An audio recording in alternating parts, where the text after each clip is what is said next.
অহনার শরীর কম্পন দিয়ে উঠল। আশ্চর্য, উনি আমার নাম জানলো কিভাবে? অহনা বলল, আপনি আমার নাম জানলেন কিভাবে? আগেও কি আমাদের দেখা হয়েছিল? উনি হাসতে হাসতে বললেন, তোমার নাম রেখেছি আমি নিজেই, তো কিভাবে ভুলে যাই বলো? কথাটি শোনা মাত্রই অহনা দৌড়ে রুমের ভিতরে চলে আসে, কিন্তু ভিতরে এসে দেখে সেখানে কেউ নেই। পুরো ঘর ফাঁকা, আর চারিদিকে মানুষের মরদেহ পড়ে আছে। অহনা বলল, কি ব্যাপার, আপনি কোথায়? আপনাকে তো দেখতে পাচ্ছি না। উনি বললেন, আমাকে দেখবা কিভাবে? আমি তো 18 বছর আগেই মারা গিয়েছি। অহনা বলল, তাহলে কথা বলছেন কিভাবে যদি বেঁচেই না থাকেন? উনি বললেন, সেটা তুমি বুঝবে না। অহনা, আমি তোমার দাদি বলতেছি। অহনা বলল, হ্যাঁ আমি জানি, কিন্তু আমার বাবা মা কোথায়? অহনার দাদি বলল, ধীরে ধীরে সব বলবো, তার আগে তুমি হাসিবের আত্মাকে মুক্তি দাও, হাসিবকে পুনর্জন্ম দাও, তাহলে সবকিছু খুঁজে পাবে। অহনা বলল, তুমি হাসিবকেও চেনো? অহনার দাদি বলল, কেন চিনবো না বলো, আমার নাতনি যাকে ভালোবাসে তাকে কি না চিনে থাকা যায়? অহনা বলল, ও, এখন আমাকে কি করতে হবে? অহনার দাদি বলল, আজকে রাতে তুমি এখানে থাকো, আমি সবকিছুই বলবো তোমাকে। অহনা বলল, আমি এই রুমে থাকতে পারবো না, চারিদিকে রক্ত পড়ে আছে, আমার মরদেহ খুব খারাপ লাগে। অহনার দাদি বলল, তোমার চোখ বন্ধ করো আর খোলো, দেখবা সব ঠিক হয়েছে। দাদির মুখে এরূপ কথা শোনা মাত্রই অহনা চোখ বন্ধ করে খোলা মাত্রই দেখতে পাই পুরো রুম জ্বলজ্বল করতেছে। মনে হচ্ছে এত সুন্দর রুম আগে কখনো দেখেনি। অহনার দাদি বলল, কি অহনা, খুশি হয়েছো? অহনা বলল, হ্যাঁ হয়েছি, কিন্তু তুমি সামনে আসো। অহনার দাদি বলল, পাগলি মেয়ে, তুমি যেই দিন আমাদের আত্মাকে মুক্তি করবে সেই দিন তোমার সামনে আসতে পারবো আমি। অহনা বলল, কিভাবে মুক্তি করব? অহনার দাদি বলল, সবার আগে হাসিবকে মুক্তি করো, এরপর হাসিবকে বিয়ে করো। অহনা বলল, মানে? আমার তো স্বামী অব্র আছে, হাসিবকে কেন আবার বিয়ে করব? অহনার দাদি হাসতে হাসতে বলল, অব্র মানুষ নাম, অব্র একটা নরকসু। অহনা বলল, কি বলো এসব, অব্র নরকসু? অহনার দাদি বলল, হ্যাঁ, এইসব কথা এখন বাদ দাও, তোমাকে যেটা বলতেছি সেটাই করো। অহনা বলল, ঠিক আছে। অহনার দাদি বলল, হাসিবকে বাঁচিয়ে ওরে বিয়ে করবাম, এরপর তোমাদের দুজনের রক্ত দক্ষিণ পাড়ায় গ্রামের মসজিদে যিনি ইমাম সাহেব আছে ওনাকে দিবা। অহনা বলল, উনি রক্ত কি করবেন? অহনার দাদি বলল, পরে সবকিছু বুঝিয়ে দিব, বর্তমানে তুমি ক্লান্ত, এখন একটু ঘুমাও। অহনা বলল, না, আমি ঘুমাবো না, আমি আজকে থেকেই হাসিবকে বাঁচানোর চেষ্টা করব। অহনা বলল, কিন্তু কিভাবে করব? অহনার দাদি বলল, কেন, সেই দিন কবরস্থানে হাসিব তোমাকে বলেনি কি কি করতে হবে?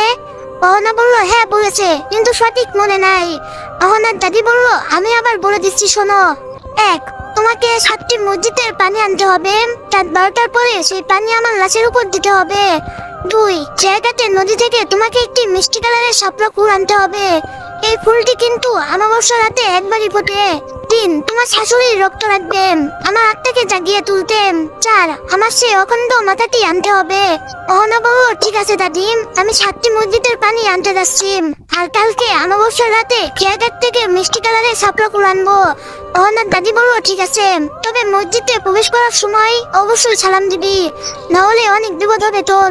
অহনা বলল, অবশ্যই, অনেক হচ্ছে সবচেয়ে বিশ্বস্ত বুকমেকার, যা পিএইচডি এবং সিডিআইপের অফিসিয়াল পার্টনার। আর পর অহনা সাপ হয়ে দ্রুত একটি মসজিদের সামনে আসে, মসজিদে প্রবেশ করে, কিন্তু সালাম দেয় না, মানে অহনার মনেই ছিল না সালামের কথাটি। অহনা যখনই পানি নিতে যাবে ঠিক সেই মুহূর্তে কলটি উধাও হয়ে যায়, আবার যখন একটু পিছনে আসে আবার সব ঠিক হয়ে যায়। অহনা এর রহস্য বুঝতে পেরে সালাম দিয়ে বসে, আসসালামু আলাইকুম, আমার ভুল হয়েছে, দয়া করে ক্ষমা করবেন, কথাটি বলে নলকূপে হাত দেওয়া মাত্রই পানি বেরোতে থাকে। তো পানি নিয়ে অহনা যখন ফিরছিল ঠিক সেই মুহূর্তে অহনা বুঝতে পেল কেউ একজন তার পায়ে শিকল বেঁধে রেখেছে। অহনা ভয় না পেয়ে বলে উঠল, যুদ্ধ করলে সামনে আসো, লুকিয়ে থেকো না। খুনিকে উত্তর আসলো, আমি সামনে গেলে তুমি ভয়েই মারা যাবে, তাই বলতেছি কি তোমার শরীর থেকে একটু রক্ত খাইতে দাও আমাকে। অহনা বলল, কেন? অদৃশ্য মানুষটি বলল, কারণ তোমার রক্ত পান করলে আমি তৃপ্তি পাবো। কথাটি শোনা মাত্রই অহনা কথা না পারিয়ে নিজের শরীরকে আহত করে রক্ত বের করে সেই রক্ত তাকে খেতে দেয়, আর মুহূর্তেই পা থেকে শিকল খুলে যায়। অহনা দেরি না করে যখনই অন্য একটু মসজিদে যাচ্ছিল ঠিক সেই সময় অহনার সামনে তার শাশুড়ি চলে আসে। শাশুড়িকে সামনে দেখা মাত্রই অহনার পায়ের নিচের মাটি যেন সরে যায়। অহনা কি করবে ভেবে পাচ্ছিল না, এমন মুহূর্তে শাশুড়ি নিজেই বলে উঠলো, কি ব্যাপার বৌমা, খুব অবাক হলে মনে হয়, কেমন লাগলো আমার সারপ্রাইজ? অহনা বলল, হ্যাঁ ভালোই লাগলো, কিন্তু আর একটু পরে দেখা হলে আরো ভালো হতো। এখন যুদ্ধ করার সময় আমার হাতে নেই, দয়া করে পথ ছাড়ুন। শাশুড়ি মা হাসতে হাসতে বলল, আমি কি পথ ছাড়ার জন্য এখানে এসেছি? শাশুড়ির মুখে এরূপ কথা শোনা মাত্রই অহনা দৌড়ে গিয়ে শাশুড়ির পা জড়িয়ে ধরে বলে, মা আমাকে ক্ষমা করে দিন, আমার ভুল হয়েছে। অহনার মুখে এমন বাক্য শুনে উনি হা করে হাসতে থাকে। এর মধ্যে অহনা সাপে পরিণত হয়ে শাশুড়ির পায়ে কামড় দিয়ে বসে, যাতে শাশুড়ির মৃত্যু হয়। আফসোস তার শাশুড়ির কিছুই হয় না, বরং অহনাকে বলে, যত ইচ্ছে কামড় দে, লাভ হবে না। তোর এই সামান্য বিষ আমার চুল পরিমাণ ক্ষতি করতে পারবে না। সুযোগ পেয়ে অহনা ইচ্ছা মতো কামড়াতে লাগে। কামড়াতে কামড়াতে সেই স্থানটি ক্ষত বেশ বড় হয়ে যায়, আর সেই স্থান থেকে রক্ত বেরোতে লাগে। অহনা কৌশলে সেই রক্ত একটি শিশিতে ভরে নেয়, কারণ হাসিবকে বাঁচাতে হলে এই খারাপ মহিলার রক্ত লাগতো। পর্যাপ্ত রক্ত নেওয়া শেষে অহনা শাশুড়ির পা ছেড়ে দিয়ে আবার মানুষ রূপে চলে আসে, আর অন্যদিকে শয়তান মহিলা হাসতে থাকে। অহনা বলল, নরখাদক পিশাচ, তোর এই হাসি বেশিক্ষণ থাকবে না, আমি তোকে শেষ করে দিব, অপেক্ষায় থাক। কথাটি বলতে না বলতে অহনার শাশুড়ি বসে একটা থাপ্পড় দিয়ে বসে অহনাকে। প্রতি উত্তরে অহনা থাপ্পড় দিতে গেলে অহনা তার শক্তির কাছে পেরে ওঠে না। অহনার শাশুড়ি বলল, আমি তোর বাবা মাকে মেরে ফেলেছি, তোকেও মেরে ফেলবো, 2টা দিন ধৈর্য ধর একটু। অহনা বলল, ও তুই আমার বাবা মাকে মেরে ফেলেছিস? তোর জন্য আমি আমার বাবা মায়ের স্নেহ ভালোবাসা পাইনি। অহনার শাশুড়ি বলল, হ্যাঁ আমি তাহেরা, তোর বাবা মাকে মেরে ফেলেছি, তোকেও মেরে ফেলতাম কিন্তু মারিনি। অহনা বলল, কি তোর নাম তাহেরা? অহনার শাশুড়ি বলল, হ্যাঁ আমার নাম তাহেরা, খারাপ দিনের রানী আমি, বুঝলি? অহনা বলল, ভালো, খুবই ভালো। কথাটি বলে অহনা এবার চিৎকার করে বলে ওঠে, হাসিব আমাকে বাঁচাও, তাহেরার হাত থেকে প্লিজ। মুহূর্তে সেখানে হাসিব উপস্থিত হয়, যা দেখে তাহের আরো ধরে হাসতে লাগে। আমি যাকে মেরে ফেলেছি সেই তোকে রক্ষা করবে বলে আরো হাসতে লাগে। তাহেরা বলল, তোরা দুজন আমার কিছুই করতে পারবি না, বুঝলি? হাসিব বলল, অহনা তুমি পালিয়ে যাও, আমি তাহেরাকে দেখতেছি। কথাটি বলে হাসিব তাহেরার প্রতি ঝাঁপিয়ে পড়ে। অন্যদিকে অহনা এই সুযোগে পালিয়ে যেতে লাগে। তাহেরা একটু বিপদেই পড়ে যায়, তার দিকে দৌড়াবে বুঝতে পারছে না। একদিকে অহনা পালিয়ে যাচ্ছে, অন্যদিকে হাসিব যুদ্ধ শুরু করেছে। শেষ পর্যন্ত তাহেরা হাসিবের সঙ্গে যুদ্ধ শুরু করে দেয়। হাসিবও কৌশলে তাহেরার সঙ্গে যুদ্ধ চালিয়ে যেতে থাকে, আর অন্যদিকে অহনা পালিয়ে যায়। এভাবে বেশ কিছুক্ষণ যুদ্ধ করার পরে হাসিব যখন তাহেরার সঙ্গে পেরে উঠতেছিল না, তখন হাসিবও কৌশলে পালিয়ে যায়। তাহেরা পুরোই বোকা হয়ে যায়।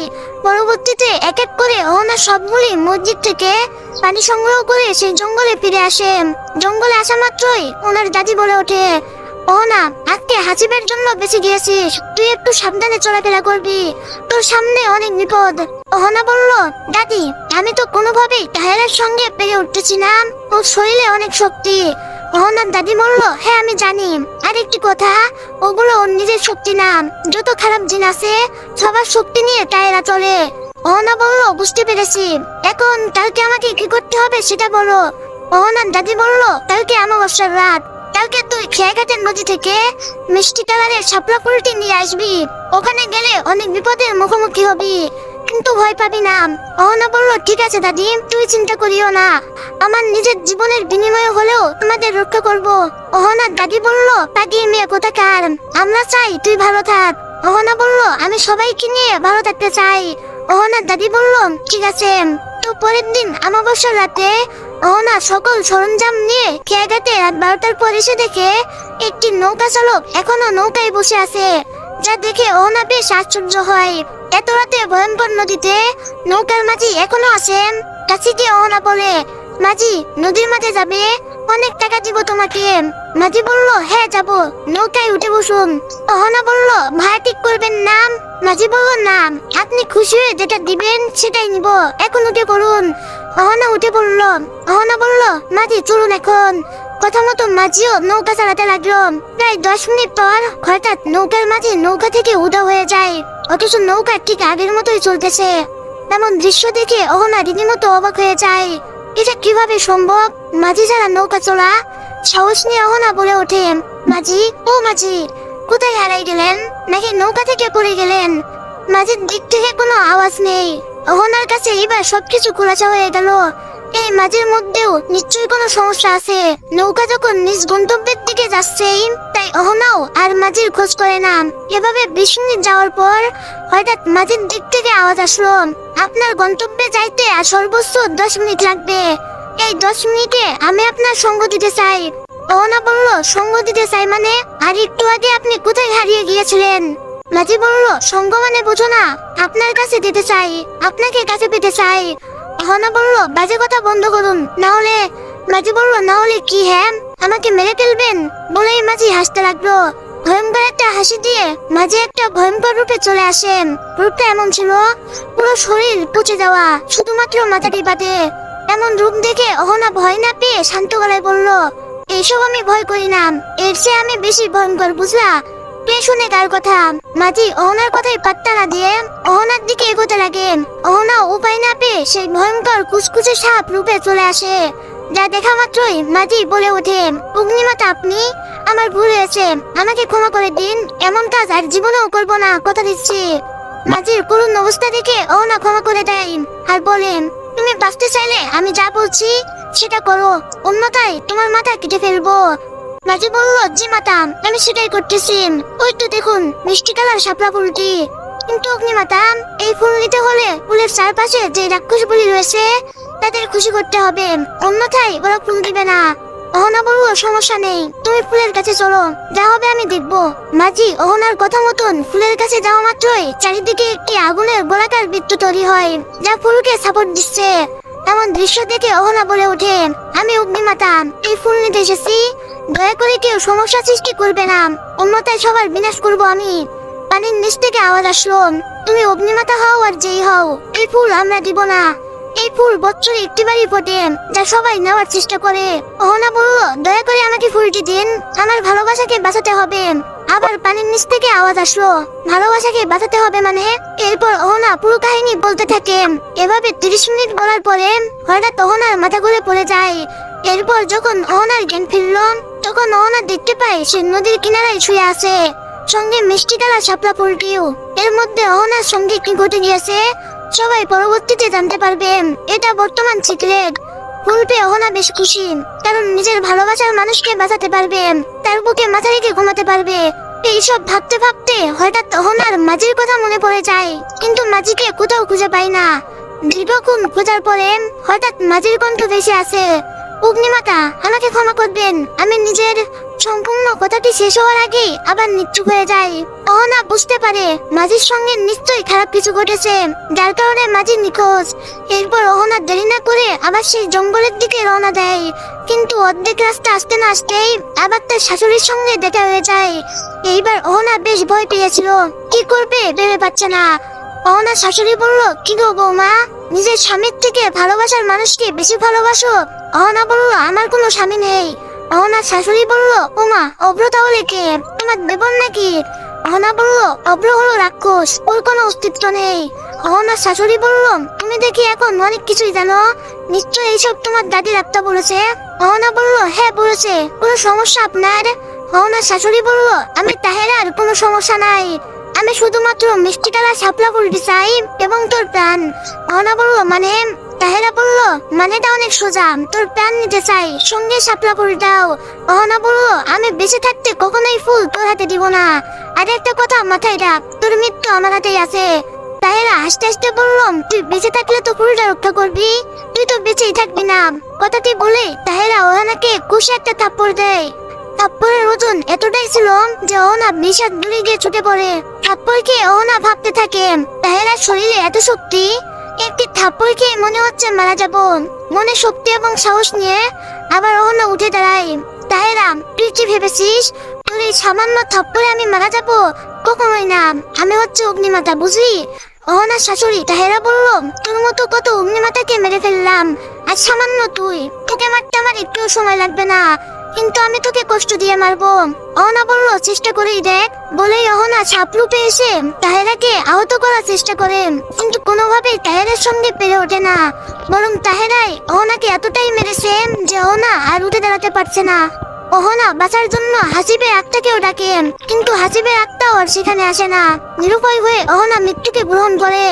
তাহেরা বলল, এতটুকুই শেষ, উঠে দাঁড়াও, আমার সঙ্গে যুদ্ধ করো। অহনা নিচ্ছুপ, মুখ দিয়ে কোথায় আসতেছে না, এতটা মার খেয়েছে। এরপর তাহেরা অহনার কাছে গিয়ে মিষ্টি কালার শাপলা ফুলটি নিজের দখলে নিয়ে নেয় এবং অহনাকে শিকল দিয়ে বাঁধে। শিকল দিয়ে বাঁধার পর তাহেরা তার রাক্ষসগুলোকে বলে, ওই আমার রাক্ষসের দল, অহনার শরীর ব্লেড দিয়ে ফাড়া করে সেখানে লবণ দিবি যতক্ষণ পর্যন্ত না মারা যায়। তাহেরার কথা মতো দুইজন রাক্ষস অহনার কাছে গিয়ে ব্লেড দিয়ে শরীর ফাড়া করে কেটে সেখানে লবণ দিতে লাগে। অহনা কষ্টে বাঁচাও বাঁচাও বলে চিৎকার করতে থাকে। আফসোস কেউ বাঁচাতে আসে না। এভাবে দীর্ঘ 2 ঘন্টা অহনাকে নির্যাতন করার পর একজন রাক্ষস বলে ওঠে, আরে ও তো মারা গেছে, এত লবণ দেওয়ার কি দরকার, দাঁড়াও আমি চেক করে দেখতেছি মারা গেছে নাকি মারা যাওয়ার অভিনয় করতেছে। কথাটি বলেই রাক্ষস চেক করে দেখে অহনা সত্যি সত্যি মারা গেছে। কিরে, মারা গেছে নাকি বেঁচে আছে? মারা গিয়েছে, চল আমরা এখন চলে যাই। হ্যাঁ। এরপর 2 রাক্ষস অহনার মরদেহ সেখানে ফেলে তাহেরার কাছে চলে আসে। রাক্ষস বলল, মাতা আমরা অহনাকে শেষ করে দিয়েছি। 2 রাক্ষসকে দেখে তাহেরা বেশ রাগান্বিত হয়, উচ্চ কণ্ঠে বলে ওঠে, এই পাগলের দল, তোদেরকে আমি আসতে বলেছি নাকি সারা রাত ওখানেই থাকতে বলেছি? রাক্ষস বলল, থাকতে বলেছেন। তাহেরা বলল, তাহলে তোর আসলি কেন আমার পারমিশন ছাড়া? রাক্ষস বলল, আরে মাতা অহনা মারা গিয়েছে, আমরা যেভাবে ওদের নির্যাতন করেছি বলার বাইরে। তাহেরা বলল, চল দেখি কিভাবে নির্যাতন করেছিস। কথাটি বলে তাহেরা রাক্ষসের দল নিয়ে এসে দেখে অহনার লাশ সেখানে নেই, মনে হচ্ছে কেউ একজন নিয়ে গিয়েছে। তাহেরা বলল, এই অহনার লাশ কোথায়? রাক্ষসগুলো বলল, মাতা অহনার লাশ তো এখানে ছিল একটু আগে, আমরা যেভাবে অহনাকে মেরেছি ও তো মারা গিয়েছে, তাহলে পালিয়ে গেলে কিভাবে বুঝলাম না তো। কথাটি শোনা মাত্রই তাহেরা ছুরি বের করে সেই রাক্ষস দুটিকে সেখানেই শেষ করে দেয় আর অহনাকে খুঁজতে লাগে। তন্ন তন্ন করে খুঁজেও অহনাকে কোথাও খুঁজে পায় না। তাহেরার মনে একটু ভয় ঢুকে যায়, যদি কোনোভাবে অহনা বেঁচে যায় তাহলে আমার মৃত্যু নিশ্চিত হবে, কেউ আটকাতে পারবে না। অন্যদিকে অহনার জ্ঞান ফিরে আসলে অহনা বলে, আমি কোথায়? তুমি আমার বাড়িতে। কণ্ঠটা শোনা মাত্রই অহনা আবার ভয়ে থরথর করে কাঁপতে লাগে আর বলে ওঠে, তুমি? ভয় পেও না, আমি তোমার কোনো ক্ষতি করবো না, বরং তোমাকে সাহায্য করব। অহনা বলল, আমার বিশ্বাস হয় না তুমি আমাকে সাহায্য করবে। অহনা, বিশ্বাস করো আমি তোমাকে সত্যি সাহায্য করব। যদি সাহায্য না করতাম তাহলে কি তাহেরা রাক্ষসের কাছ থেকে তোমাকে লুকিয়ে নিয়ে আসতাম? অহনা বলল, ও তুমি আমাকে বাঁচিয়েছো? হ্যাঁ, আমি তোমাকে বাঁচিয়েছি। জীবনে অনেক পাপ করেছি, কিন্তু এখন তোমাকে সাহায্য করে কিছুটা পাপ কমাতে চাই আমি। অহনা বলল, অব্র, যদি তোমার মা এইসব জানতে পারে তখন? অব্র বলল, আরে পাগলি, তাহেরা আমার মা নয়, ও আমাকে তৈরি করেছে শুধুমাত্র তোমার সঙ্গে অভিনয় করে সংসার করতে। অহনা বলল, বুঝতে পেরেছি, একটা কথা বলি? অব্র বলল, হ্যাঁ নিশ্চয়ই, বলো কি জানতে চাও? অহনা বলল, তুমি কি মানুষ নাকি অন্য কিছু, সত্যি করে বলবা। অব্র বলল, অহনা আমি মানুষ না, আমি হলাম একটি অতৃপ্ত আত্মা যা তাহেরা বশ করে রেখেছে। অহনা বলল, ও তাহলে আমি হাসিবকে বিয়ে করতে পারবো, কোনো বাধা আসবে না? অব্র বলল, না কোনো বাধা আসবে না, কিন্তু হাসিবকে আগে বাঁচাতে হবে। অহনা বলল, বাঁচাবো কিভাবে বলো? খেয়াঘাটের নদী থেকে মিষ্টি কালার শাপলা ফুলটি তুলে আনার সময় তাহেরা আমাকে মেরে সেই ফুলটি কেড়ে নিয়েছে, ওই ফুল ছাড়া হাসিবকে বাঁচানো অসম্ভব। অব্র বলল, তুমি চিন্তা করিও না, আমি সেই মিষ্টি কালার শাপলা ফুলটি এনে দিব তোমাকে, আর তুমি হাসিবের অখণ্ড মাথাটি খুঁজে বের করো। অহনা বলল, সত্যি তো এনে দিবে নাকি পরে আবার তাহেরার মতো অভিনয় করবে? অব্র বলল, তোমাকে কথা দিচ্ছি, সত্যি ফুলটি নিয়ে আসবো, আমাকে কথা দাও হাসিবকে বাঁচানোর পর আমার আত্মাকে মুক্তি দিবে। অহনা বলল, হ্যাঁ কথা দিলাম, হাসিবকে বাঁচানোর পর তোমার আত্মাকে মুক্তি দিব। অব্র বলল, ঠিক আছে, আমি তাহেরার কাছে চলে যাচ্ছি, তুমি অখণ্ড মাথাটি খুঁজে বের করো। এই বলে অব্র তাহেরার কাছে চলে যায়। তাহেরার কাছে আসা মাত্রই তাহেরা রাগান্বিত কণ্ঠে বলে, অব্র তুই কোথায় গিয়েছিলি? ইদানিং দেখতেছি তুই আমাকে কিচ্ছু না জানিয়েই উধাও হয়ে যাস। অব্র বলল, মা তোমার মতন আমিও অহনাকে খুঁজতে গিয়েছিলাম, কিন্তু কোথাও খুঁজে পাই না। আমি তো জানি অহনাকে না পাইলে আমাদের অনেক বড় সমস্যা হবে। তাহেরা বলল, হ্যাঁ অনেক বড় সমস্যা হবে, যে কোনো ভাবে অহনার খোঁজ বের কর।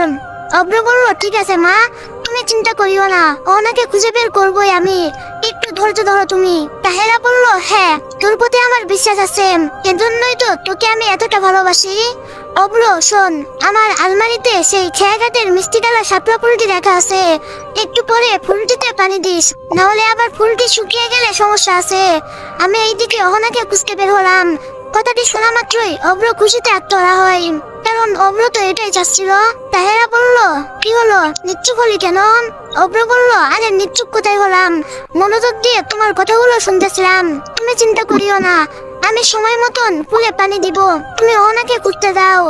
এরপর তাহেরা অব্রকে দায়িত্ব দিয়ে অহনাকে খুঁজতে বের হয়। অন্যদিকে আবার অহনা হাসিবের অখণ্ড মাথা খোঁজার জন্য বেরিয়ে যায়।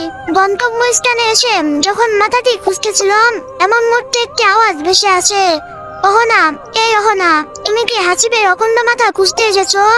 অহনা বলল, হ্যাঁ, কিন্তু তুমি কে? আর তুমিই বা কিভাবে জানলে? আমি সবকিছুই জানি। শোন, এভাবে খুঁজলে কখনোই পাবে না। তুমি একটা আমার কাজ করে দাও, তাহলে বলবো মাথাটি কোথায় আছে। অহনা কিছুক্ষণ নিস্তব্ধ থেকে বলে, জি বলুন, আমাকে কি করতে হবে? তুমি কি পারবে সেই কাজটি করতে? অহনা বলল, জি অবশ্যই পারবো। আমি হাসিবের জীবন ফিরিয়ে আনতে যে কোনো কাজ করতে পারি, আপনি শুধুমাত্র বলুন কি করতে হবে। অব্রকে আমার হাতে তুলে দিবেন, তাহলেই হবে। অহনা বলল, কেন, অব্রকে আপনি কি করবেন সেটা আগে বলুন। সেটা তো তোমাকে বলবো না, তোমার কাজ অব্রকে দেওয়া, আমার কাজ হাসিবের অখণ্ড মাথা তোমাকে দেওয়া, এর বাইরে অন্য কিছু বলবো না, বলেই হাসতে লাগলো। অহনা বলল, আমি পারবো না এই কাজটি করতে। যদি নাই পারো তাহলে খুঁজতে থাকো হাসিবের মাথা, আমি চলে গেলাম, বলেই আবার হাসতে লাগলেন। অহনা তার কথাই কান্না দিয়ে মনোযোগ দিয়ে খুঁজতে থাকে। এভাবে খুঁজতে খুঁজতে ফজরের আজান দেয়, কিন্তু অখণ্ড মাথা খুঁজে পায় না। শেষে ক্লান্ত হয়ে অহনা চিৎকার করে বলে ওঠে, আমি অব্রকে আপনার হাতে তুলে দিব, আপনি আমার সামনে আসেন। কিছুক্ষণ পর আওয়াজ আসলো, সত্যি দিবে নাকি মিথ্যা বলতেছো? অহনা বলল, হ্যাঁ, সত্যি অব্রকে আপনার হাতে তুলে দিব, আপনি আমার সামনে আসুন।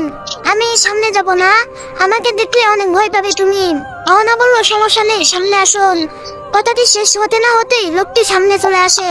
আর সত্যি অহনা ভীষণ ভয় পায়। লোকটি কোমর থেকে উপরে সাপ আর নিচে মানুষের মতো পা, দেখতে খুবই বিশ্রী। লোকটি বলল, কি হলো, ভয় পেলে নাকি? অহনা বলল, না, ভয় পাইনি। আপনি কি সত্যি জানেন হাসিবের মাথা কোথায় আছে? লোকটি বলল, হ্যাঁ, অবশ্যই জানি, আমার সামনেই তাহেরা ওর মাথা কেটে ফেলেছে। অহনা বলল, ও বুঝেছি, ঠিক আছে, আমি কাল রাতে অব্রকে নিয়ে আসবো, আপনি মাথাটি নিয়ে আসেন। লোকটি বলল, ঠিক আছে। এরপর অহনা সেই স্থানে চলে যায় যেখানে অব্র তাকে রেখেছিল। সেখানে এসে দেখে অব্র মিষ্টি কালা শাপলা ফুলটি নিয়ে অপেক্ষায় আছে। অহনা বলল, অব্র কখন আসলে? অব্র বলল, এই তো একটু আগেই আসলাম, তোমার অপেক্ষায় ছিলাম। হাসিবের মাথা খুঁজে পেলে? অহনা বলল, জি পেয়েছি প্রায়, কিন্তু তোমাকে যাইতে হবে সেখানে আমাকে সাহায্য করার জন্য। অব্র বলল, চলো যাই। অহনা বলল, কাল রাতে যাব, একটু পরেই সকাল হবে, কালকে যাই কেমন? আর ফুলটি দাও আমাকে। অব্র বলল, এই নাও ফুল। অহনা বলল, এত সহজেই পেয়ে গেলে, ভাবতেই পারিনি আমি, যাক ভালোই হয়েছে। অব্র বলল, তাহেরা আমাকে অনেক বিশ্বাস করে, তাই এত সহজে পেয়েছি।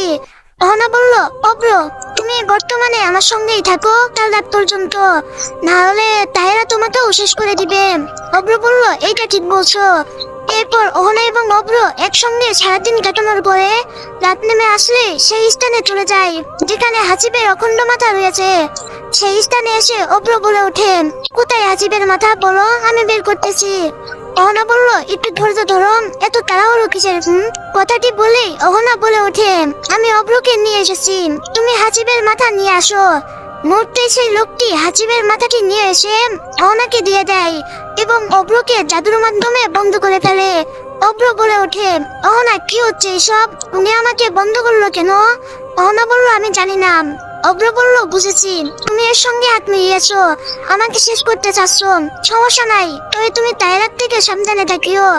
অব্রের এমন কথায় অহনার খুবই খারাপ লাগে, কারণ অব্র তাকে সত্যিই সাহায্য করেছে আর তাকে নিজের সাথে বিপদে ফেলাই দিলাম। কথাটি ভেবে অহনা অব্রর দিকে তাকাতেই দেখতে পাই যে সেই লোকটা অব্রের বুক চিরে কলিজা বের করে খাইতেছে।